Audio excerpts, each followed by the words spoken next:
Mansfield Park by Jane Austen. Chapter 15. Miss Crawford accepted the part very readily, and soon after Miss Bertram's return from the parsonage, Mr. Rushworth arrived, and another character was consequently cast. He had the offer of Count Cassel and Anhalt, and at first did not know which to choose, and wanted Miss Bertram to direct him. But upon being made to understand the different style of the characters, and which was which, and recollecting that he had once seen the play in London, and had thought Anhalt a very stupid fellow, he soon decided for the Count. Miss Bertram approved the decision, for the less he had to learn the better. And though she could not sympathize in his wish that the Count and Agatha might be to act together, nor wait very patiently while he was slowly turning over the leaves with the hope of still discovering such a scene, she very kindly took his part in hand, and curtailed every speech that admitted being shortened, besides pointing out the necessity of his being very much dressed and choosing his colors. Mr. Rushworth liked the idea of his finery very well, though affecting to despise it, and was too much engaged with what his own appearance would be to think of the others, or draw any of those conclusions, or feel any of that displeasure which Maria had been half prepared for. Thus much was settled before Edmund, who had been out all the morning, knew anything of the matter. But when he entered the drawing-room before dinner, the buzz of discussion was high between Tom, Maria, and Mr. Yates, and Mr. Rushworth stepped forward with great alacrity to tell him the agreeable news. "We have got a play," said he. "It is to be Lovers' Vows, and I am to be Count Cassel, and am to come in first with a blue dress and a pink satin cloak, and afterwards am to have another fine fancy suit, by way of a shooting dress. I do not know how I shall like it." Fanny's eyes followed Edmund, and her heart beat for him as she heard this speech, and saw his look, and felt what his sensations must be. "Lovers' Vows," in a tone of the greatest amazement, was his only reply to Mr. Rushworth, and he turned towards his brother and sisters as if hardly doubting a contradiction. "Yes," cried Mr. Yates, "after all our debatings and difficulties, we find there is nothing that will suit us altogether so well, nothing so unexceptionable, as Lovers' Vows. The wonder is that it should not have been thought of before. My stupidity was abominable, for here we have all the advantage of what I saw at Ecclesford, and it is so useful to have anything of a model. We have cast almost every part." "But what do you do for women?" said Edmund gravely, and looking at Maria.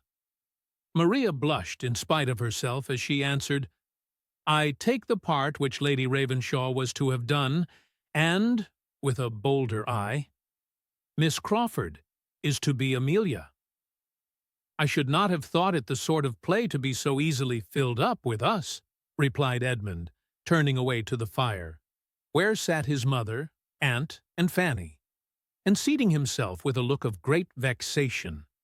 Mr. Rushworth followed him to say, "I come in 3 times, and have 42 speeches. That's something, is not it? But I do not much like the idea of being so fine. I shall hardly know myself in a blue dress and a pink satin cloak." Edmund could not answer him. In a few minutes Mr. Bertram was called out of the room to satisfy some doubts of the carpenter, and being accompanied by Mr. Yates, and followed soon afterwards by Mr. Rushworth, Edmund almost immediately took the opportunity of saying, "I cannot, before Mr. Yates, speak what I feel as to this play without reflecting on his friends at Ecclesford. But I must now, my dear Maria, tell you that I think it exceedingly unfit for private representation, and that I hope you will give it up. I cannot but suppose you will when you have read it carefully over. Read only the first act aloud to either your mother or aunt, and see how you can approve it. It will not be necessary to send you to your father's judgment, I am convinced." "We see things very differently," cried Maria. I am perfectly acquainted with the play, I assure you, and with a very few omissions and so forth which will be made, of course, I can see nothing objectionable in it. And I am not the only young woman you find who thinks it very fit for private representation. I am sorry for it, was his answer, but in this matter it is you who are to lead. You must set the example. If others have blundered, it is your place to put them right, and show them what true delicacy is. In all points of decorum, your conduct must be law to the rest of the party. This picture of her consequence had some effect, for no one loved better to lead than Maria, and with far more good humor she answered, "I am much obliged to you, Edmund. You mean very well, I am sure, but I still think you see things too strongly, and I really cannot undertake to harangue all the rest upon a subject of this kind. There would be the greatest indecorum, I think. Do you imagine that I could have such an idea in my head? No, let your conduct be the only harangue. Say that, on examining the part, you feel yourself unequal to it, that you find it requiring more exertion and confidence than you can be supposed to have. Say this with firmness, and it will be quite enough. All who can distinguish will understand your motive. The play will be given up, and your delicacy honored as it ought." "Do not act anything improper, my dear," said Lady Bertram. "Sir Thomas would not like it. Fanny, ring the bell. I must have my dinner. To be sure, Julia is dressed by this time." "I am convinced, madam," said Edmund, preventing Fanny, "that Sir Thomas would not like it." "There, my dear, do you hear what Edmund says?" "If I were to decline the part," said Maria, with renewed zeal, "Julia would certainly take it." "What?" cried Edmund. "If she knew your reasons?" "Oh, she might think the difference between us, the difference in our situations, that she need not be so scrupulous, as I might feel necessary. I am sure she would argue so. No, you must excuse me. I cannot retract my consent. It is too far settled. Everybody would be so disappointed. Tom would be quite angry. And if we are so very nice, we shall never act anything." "I was just going to say the very same thing," said Mrs. Norris. "If every play is to be objected to, you will act nothing, and the preparations will be all so much money thrown away, and I am sure that would be a discredit to us all. I do not know the play, but, as Maria says, if there is anything a little too warm, and it is so with most of them, it can be easily left out. We must not be over-precise, Edmund. As Mr. Rushworth is to act too, there can be no harm. I only wish Tom had known his own mind when the carpenters began, for there was the loss of half a day's work about those side doors. The curtain will be a good job, however. The maids do their work very well, and I think we shall be able to send back some dozens of the rings. There is no occasion to put them so very close together. I am of some use, I hope, in preventing waste and making the most of things. There should always be one steady head to superintend so many young ones. I forgot to tell Tom of something that happened to me this very day. I had been looking about me in the poultry yard, and was just coming out, when who should I see but Dick Jackson making up to the servants' hall door with 2 bits of deal board in his hand, bringing them to father, you may be sure. Mother had chanced to send him of a message to father, and then father had bid him bring up them 2 bits of board, for he could not know how do without them. I knew what all this meant, for the servants' dinner bell was ringing at the very moment over our heads, and as I hate such encroaching people, the Jacksons are very encroaching, I have always said so, just the sort of people to get all they can. I said to the boy directly, a great lubberly fellow of 10 years old, you know, who ought to be ashamed of himself, "I'll take the boards to your father, Dick, so get you home again as fast as you can." The boy looked very silly, and turned away without offering a word, for I believe I might speak pretty sharp, and I dare say it will cure him of coming marauding about the house for one while. I hate such greediness, so good as your father is to the family, employing the man all the year round." Nobody was at the trouble of an answer. The others soon returned, and Edmund found that to have endeavored to set them right must be his only satisfaction. Dinner passed heavily.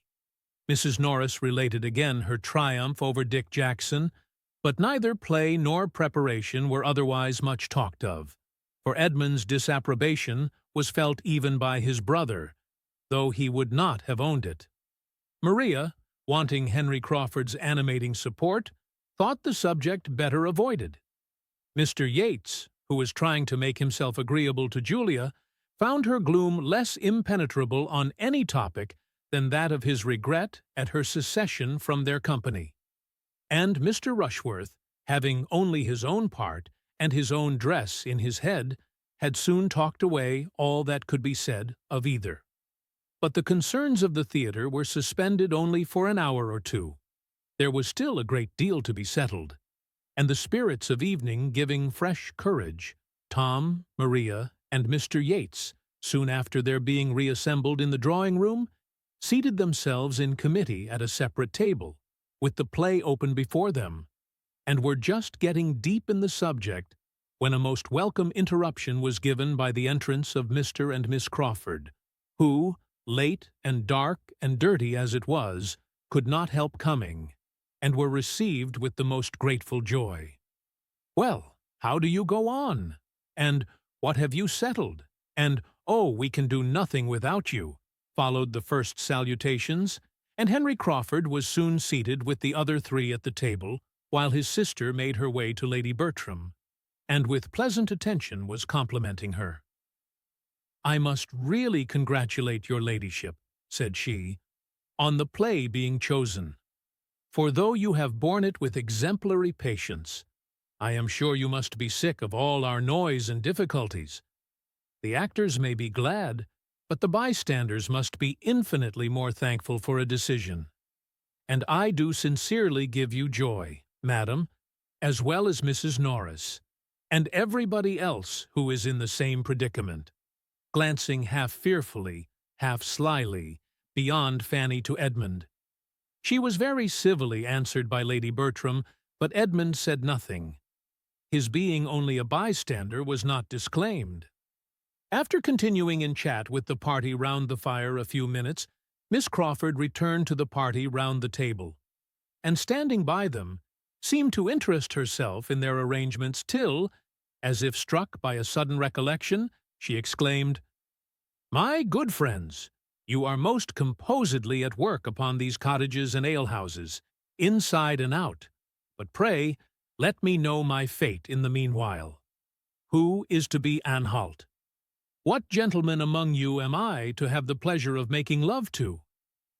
For a moment no one spoke, and then many spoke together to tell the same melancholy truth, that they had not yet got any Anhalt. Mr. Rushworth was to be Count Cassel, but no one had yet undertaken Anhalt. "I had my choice of the parts," said Mr. Rushworth, "but I thought I should like the Count best, though I do not much relish the finery I am to have." "You chose very wisely, I am sure," replied Miss Crawford, with a brightened look. "Anhalt is a heavy part." "The Count has 42 speeches," returned Mr. Rushworth, "which is no trifle." "I am not at all surprised," said Miss Crawford, after a short pause, "at this want of an Anhalt. Amelia deserves no better. Such a forward young lady may well frighten the men. I should be but too happy in taking the part, if it were possible," cried Tom. "But, unluckily, the butler and Anhalt are in together. I will not entirely give it up, however. I will try what can be done. I will look it over again." "Your brother should take the part," said Mr. Yates, in a low voice. "Do not you think he would?" "I shall not ask him," replied Tom, in a cold, determined manner. Miss Crawford talked of something else, and soon afterwards rejoined the party at the fire. "They do not want me at all," said she, seating herself. "I only puzzle them and oblige them to make civil speeches. Mr. Edmund Bertram, as you do not act yourself, you will be a disinterested adviser, and, therefore, I apply to you. What shall we do for an anhalt? Is it practicable for any of the others to double it? What is your advice?" "My advice," said he calmly, "is that you change the play."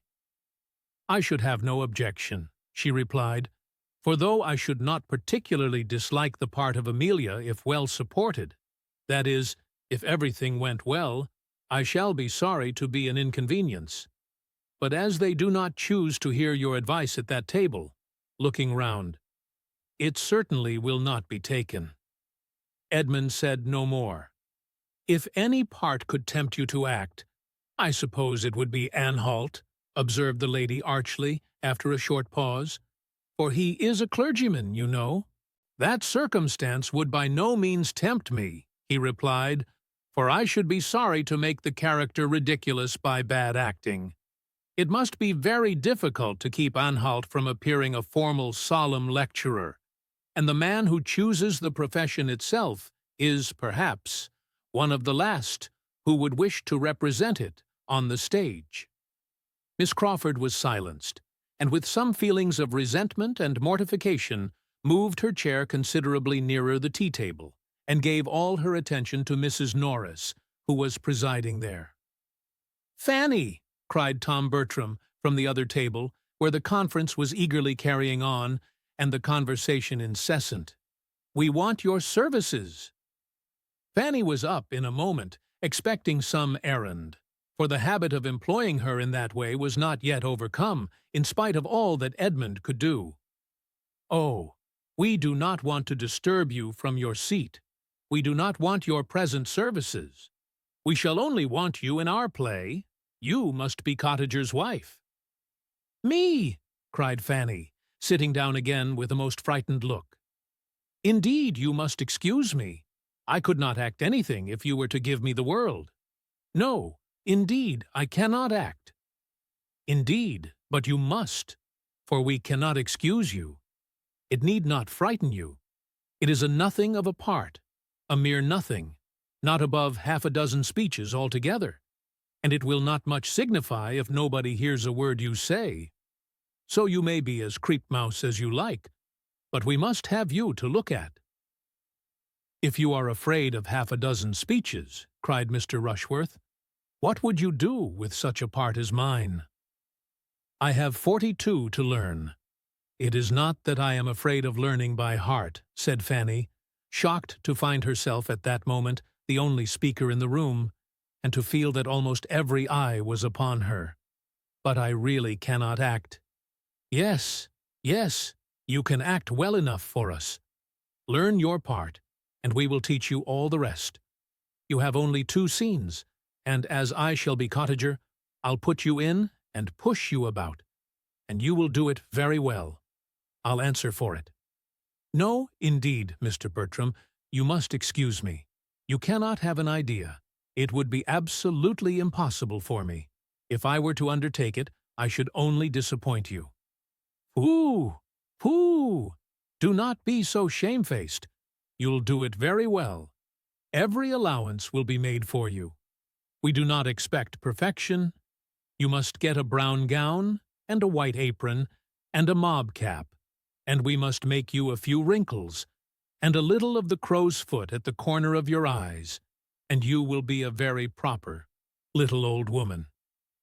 "You must excuse me, indeed you must excuse me," cried Fanny, growing more and more red from excessive agitation, and looking distressfully at Edmund, who was kindly observing her, but unwilling to exasperate his brother by interference, gave her only an encouraging smile.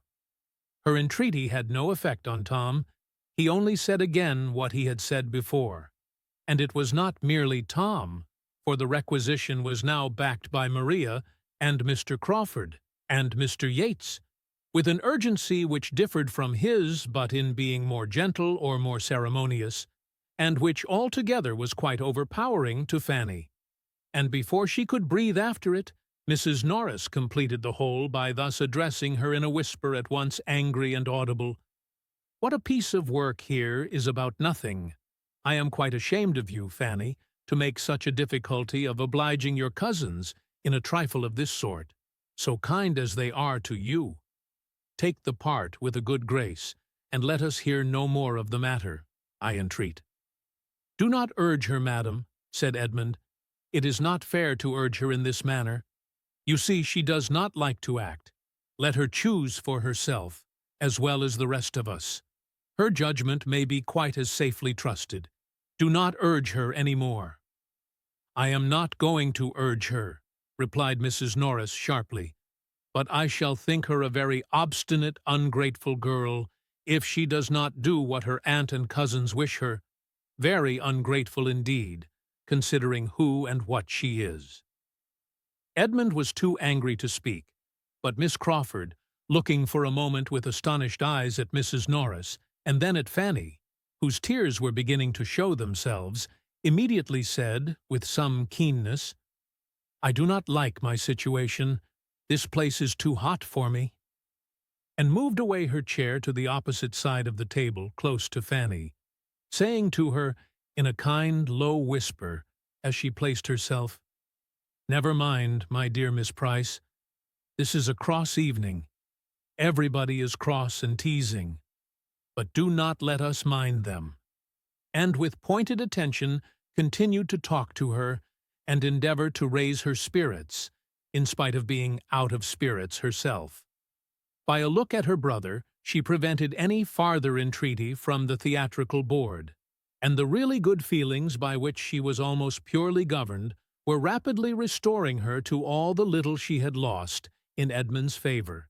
Fanny did not love Miss Crawford, but she felt very much obliged to her for her present kindness, and when, from taking notice of her work, and wishing she could work as well, and begging for the pattern, and supposing Fanny was now preparing for her appearance, as of course she would come out when her cousin was married, Miss Crawford proceeded to inquire if she had heard lately from her brother at sea, and said that she had quite a curiosity to see him, and imagined him a very fine young man, and advised Fanny to get his picture drawn before he went to sea again. She could not help admitting it to be very agreeable flattery, or help listening and answering with more animation than she had intended.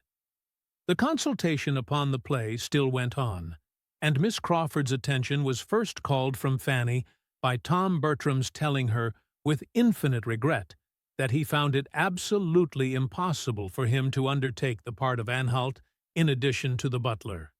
He had been most anxiously trying to make it out to be feasible, but it would not do.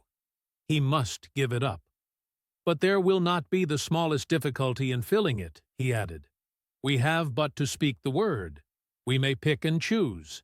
I could name, at this moment, at least 6 young men within 6 miles of us, who are wild to be admitted into our company, and there are 1 or 2 that would not disgrace us.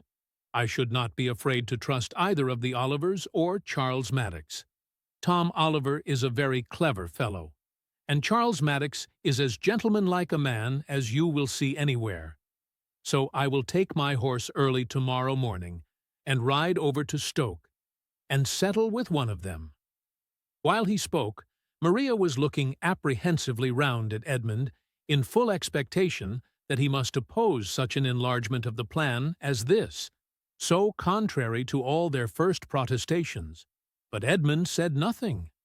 After a moment's thought, Miss Crawford calmly replied, "As far as I am concerned, I can have no objection to anything that you all think eligible. Have I ever seen either of the gentlemen? Yes, Mr. Charles Maddox dined at my sister's one day. Did not he, Henry? A quiet-looking young man. I remember him. Let him be applied to, if you please, for it will be less unpleasant to me than to have a perfect stranger." Charles Maddox was to be the man. Tom repeated his resolution of going to him early on the morrow, and though Julia, who had scarcely opened her lips before, observed, in a sarcastic manner, and with a glance first at Maria and then at Edmund, that the Mansfield theatricals would enliven the whole neighborhood exceedingly, Edmund still held his peace, and showed his feelings only by a determined gravity. "I am not very sanguine as to our play," said Miss Crawford, in an undervoice to Fanny, after some consideration, "and I can tell Mr. Maddox that I shall shorten some of his speeches, and a great many of my own, before we rehearse together. It will be very disagreeable, and by no means what I expected."